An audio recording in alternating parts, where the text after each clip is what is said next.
first of all, are you ready for our final talk from James? Good evening, ladies and gents. I've got something I want to present, something that's near and dear to me. Does anyone know what this is? What is it? iPod. That's right, it's the iPod. Rocking, jiving, in your pocket, 1,000 songs on the go. There was a number of these that came out, many permutations over the years. And there was even a weird era where Steve Jobs and Bono had a weird bromance and came out with this monstrosity. This is my iPod. There's a big modding scene out there on Reddit. This is what I call my TerraPod. It has 4 quarter of a terabyte SD cards in it, and I built it, and it's one of my most favourite things. And why do I like this? It's because it's 1,000 songs in your pocket, and it is not Spotify. It is a detachment from the feed and music consumption that you actually sit and think about. But how do those songs get on your iPod? You still need a computer. Oh, there we go. Yeah, we still need a computer. So I don't know about you, but this really rustles my jimmies seeing this. This is iTunes 7. Back in the day, this is what you'd use to get your music on your iPod. I spent most of my time using this bad boy, iTunes 9. But the problem is that these days we've got shitty Apple Music, and it is absolutely awful. And on Reddit, some of the main recommended approach is not good enough. They want you to maybe get a Windows PC and use Apple's new device manager thing, and it is awful, and I hate it. Or maybe get an old Windows computer and install a very specific version of iTunes from back in the day. Or maybe dig out an old Mac. There's a whole bunch of weird issues that I'm not going to go into, but I've really got stuck into them. Or the other alternative is to actually flash the iPod and not use the stock firmware and install something called Rockbox. And I don't know about you, but I like old school nostalgia, and I want the OG experience on the go. I like using Linux. I'm a massive nerd. I've got computers at home that I call my children, and they run Linux VMs. And so I'd like to package this up, and I don't want to use Windows, and I don't want to use my brand new Mac when I could just plug it into a server at home. There's a few options, but they're all sort of out of date. Last updates to a lot of these was like 15 years ago. I tried to install iTunes with Wine. Do not try, it's absolutely fucked. Another one is Strawberry. That's pretty great, but there was a bug in it of the sort of transcoding, and that sent me down this whole rabbit hole that you're about to enjoy. So what are the deal breakers with some of the software that we've just seen there? The main thing is that they require you to manage your music with a specific app. I'm a massive nerd, and I've got weird specific needs to manage my music. And the main thing, they require clicking.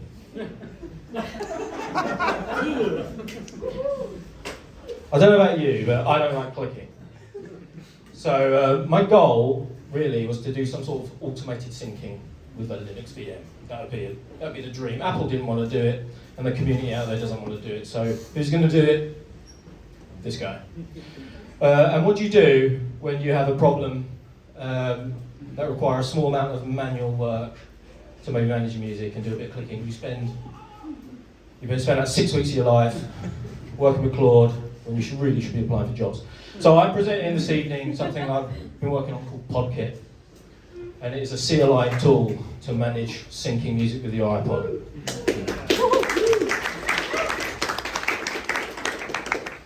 It's time for the demo. Are we ready for the demo? This is going to go wrong. Where are we? Okay, oh no, it's already going bad. Here we go. Oh, right, here we go. What we got? No, we can't see that. I'm clicking on the wrong thing. Right. Choose my content. That one. Oh, here we go. Right. Oh, here we go. What's going on here? Well, there's a lot of things going on here. This is a whole project in and of itself. Is that big enough? Let's zoom in. So what have we got here? We got I built a web iPod, and it's sitting there. Let's not get into that. But that is basically a simile of the stock iPod firmware. And what we've got on the left is we've got a Linux VM with some magical USB gadget gubbins going on. Let's not get stuck into that too much. But let's run this command at the top. I'm going to run a weird mystical command to plug in the iPod. I'm going to plug it into my VM. And here we go. Right, this is plugged in, and now I'm going to have to do some keyboard work. Right, there we go. I'm going to zoom in a bit more. Right, so let's try PodKit out. What we're going to do, let's do some PodKit time. PodKit, device, scan. Oh my god, look at that. There's an iPod plugged in, look at that. It's an iPod that needs initialization. Right, what are we going to do? Let's do a PodKit device add. No, we need to give it a name. Let's call it iPod. It's scanning for iPods. Would you like to initialize this new iPod? Yes, I think I'd like to do that. Boom. Would you like to call it iPod? Yes, boom. Right, let's have a look here. We go to device. I'm pretty sure this is the command. Right, we've got one iPod. Look at that. That's amazing.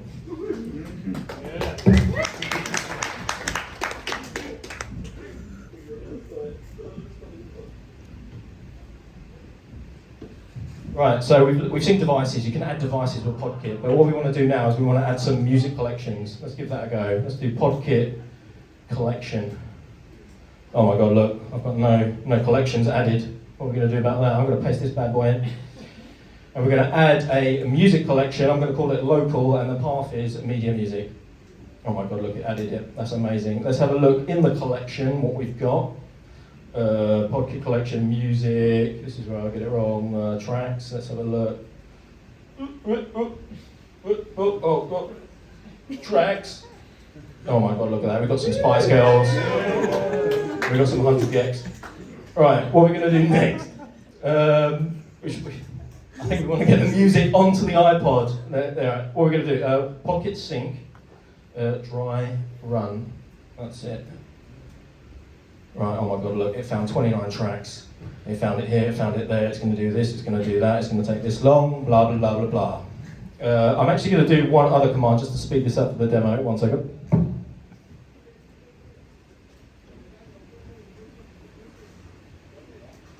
So I'm actually just going to tweak the quality setting. I'm going to put it up to max. The default is high, but we're going to go max. That's lossless transcoding, people. That is high quality flags all the way as ALAC onto the iPod. So let's set that. That should be a bit quicker, and then we're going to do the sync option. I'm not going to dry run because I'm ready to go. Right, here we go. It's off to the races. It's going over the USB. It's talking to the iTunes library. It's talking to the artwork database. It's sending over the files. It's optimizing artwork. It's resizing. It's transcoding from FLAC into ALAC, and it's on the way onto the iPad. Here we go. It's iPad again. I can't help myself. It's nearly there. We're going to spice it up your life, people. It's on the way. It's going 24 hours, 29. It's done. Look at that.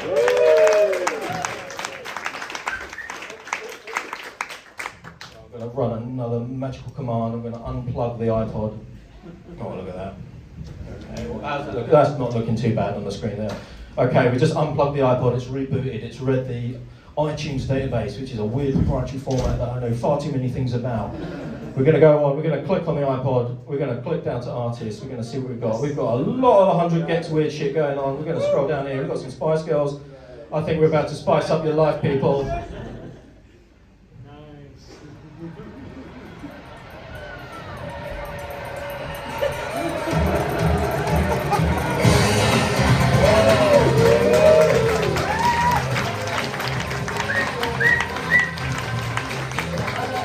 We just want to pop down. How long we got? So just keep going with it. When you're feeling.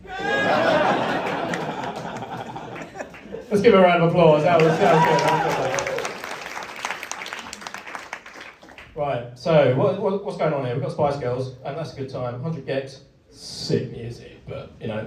There's another problem that with iPods, some weird thing that they do, is that they do not respect. They do not trust, they do not obey the album artist field. They only think about artists. And you go on Reddit and just everyone's bitching about this non-stop. It's so annoying. So rather than organising your music and categorising it in a nice way that is nice to use on your iPod, you get all this weird stuff. You get this featuring, that featuring, this featuring, and it's really annoying. So you know what? Oh my God, we've got 1 minute. That was way too long, this presentation. Anyway, let's turn on the clean artist flag, and we're gonna sync again. Oh no, we need to plug it back in. So we just turned on this very special feature called Clean Artist. We're going to turn that on and we're going to sync again. And look, oh my God, look at that, was so quick, that was insane. And we're going to unplug the iPod again. We're going to go back onto our music. And what do we see under artists? Yeah. Oh, that's beautiful. Let's play a little bit of that. Weird. Right. Where's the demo? Back over here. No, okay. Right, so I've got 1 minute. Let's go blast through. There's a thing called PodKit Doctor. There's loads of weird stuff with iPods, and you can use doctors to fix things. It's not just iPods. You could use any device, any mass storage device. I did that. I really did. Device awareness. It knows about codecs. It knows about artwork size. It knows about all this stuff. Video sync. You can sync with more than just file system. You can go to your Navidrome sources. There's a self-healing thing, and it goes really quick. It's rapid. There's a Docker image, so you can run it serverlessly on your server. There's also a daemon mode. I plug my iPod in. I get a push notification on my phone to tell me what's going to happen, and then I get another one, and I unplug it, and it's done. More features. There is backlog. Check out the feature backlog. I'm looking for beta testers. Check it out. All right, there's a bunch of stuff about how I designed it. We're not going to talk about that. We're not going to talk about this. There's an insane documentation. There's a bunch of stuff. Main thing, it's a core library, and the CLI is just one interface on the core library. We've already had one guy build this thing called JellyPod, so he could connect it to his Jellyfin server. That's right. People are actually remixing shit that I built. It is amazing. Maybe there'll be a PodKit TUI, GUI, web, RPC, or maybe even MCP. Who knows what the future holds? And now I want to talk about something. Music players are important now more than ever because my computer, my Spotify, my feeds mess up my brain. And so being a bit more respectful to my music consumption and content consumption is important. And that's sort of why I built this. And I think that software should be easy to use, free and open and up to date. So rather than using some weird version of something from many moons ago on some weird out-of-date operating system, maybe there should be something open source that people can use. And so yes, I present PodKit. Currently looking for beta testers. If you think the project is worth your time, give it a start. It's a lot cheaper than therapy bills. If anyone wants to give it a go, there is a list. Sign up to be a beta tester. There's a couple of people hanging out on the GitHub issues with me. But thank you for your time.